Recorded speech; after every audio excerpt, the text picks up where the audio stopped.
जिस इंसान को बदल ना सको और जिस चीज़ को पा ना सको उसके साथ कंप्रोमाइज़ कर लिया करो। मैं हूँ सुमेरा अकरम और मैं इस पे बात करती हूँ।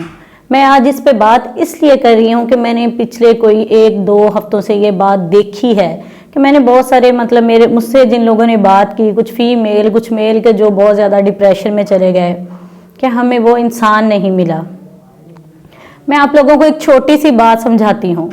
कभी आप लोगों ने ये सोचा है कि जब हमें कोई कहता है कि अपने आप के लिए या हमारे लिए खुद को बदल लें, कभी हमने खुद को बदला? हम नहीं बदल सकते ना कभी खुद को।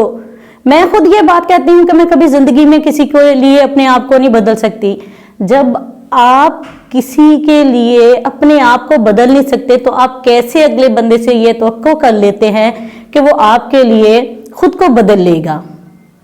जब वो खुद को बदलेगा नहीं, वहां क्या होता है? हम लोगों को खो देते हैं, हम लोगों को गवा देते हैं।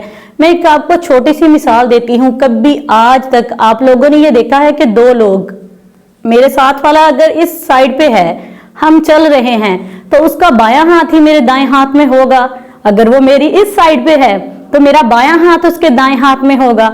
अगर मैं उस इंसान से कहूं कि मेरा दायां हाथ ही उसके दाएं हाथ में हो, तो ये तो वही बात हो गई ना कि खाम खा अगले बंदे को दूर करने वाली बात हो गई।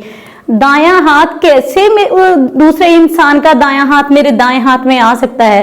बिल्कुल ये मिसाल ऐसे ही है कि कभी भी हम किसी को बदल नहीं सकते। और कंप्रोमाइज जैसी ताकत मैंने आज तक कहीं नहीं देखी। एक कंप्रोमाइज करने से मैंने हजारों घर टूटने से बचते देख लिए।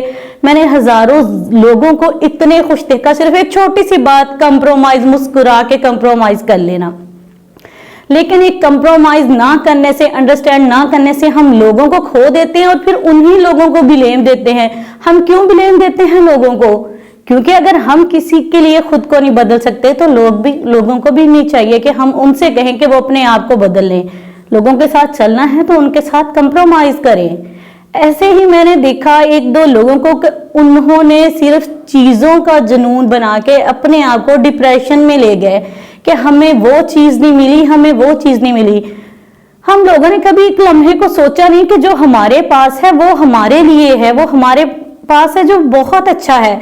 मैं आईफोन नहीं ले सकती तो इसका मतलब ये नहीं है कि मेरे पास जो फोन है मैं उसे कुछ ना समझूं और मैं अपना सुकून बर्बाद कर लूं। अगर मैं थोड़ा सा कंप्रोमाइज कर लूं तो मेरी लाइफ बड़ी अच्छी हो जाएगी, पुरसुकून हो जाएगी। अगर मैं ये शुक्र अदा करूं कि मेरे पास जो मोबाइल है वो बहुत अच्छा है। और सबसे बड़ी बात, हम कितना भी रो लें, चीख लें, हमारी जिंदगियों में ये एक बात हम लोगों को एक्सेप्ट करनी होती है कि कुछ लोग और कुछ चीजें हमारे लिए नहीं होती, क्योंकि हम लोग इतने समझदार नहीं हैं कि हम अल्लाह की हिकमत को समझ सकें। और जो चीजें और जो लोग हमारे पास होते हैं वो किसी और के पास नहीं होते, क्योंकि वो लोग और वो चीजें हमारे लिए ही होते हैं और वो हमारे लिए बेहतर होते हैं। तो हम लोगों को ये चीज समझ जानी चाहिए। जितनी जल्दी हम इस चीज को एक्सेप्ट कर लेते हैं कि हम लोगों को बदल नहीं सकते, कंप्रोमाइज करके अच्छी लाइफ गुजार सकते हैं और हम चीजों को अपना जुनून ना बना के कंप्रोमाइज करके सुकून में रह सकते हैं, हमारी जिंदगी उतनी ही पुरसुकून होती है। कंप्रोमाइज करने लग जाए ना कि लोगों को गवा लें और जुनून बना लें चीजों का और अपनी सुकून बर्बाद कर लें। बहुत शुक्रिया।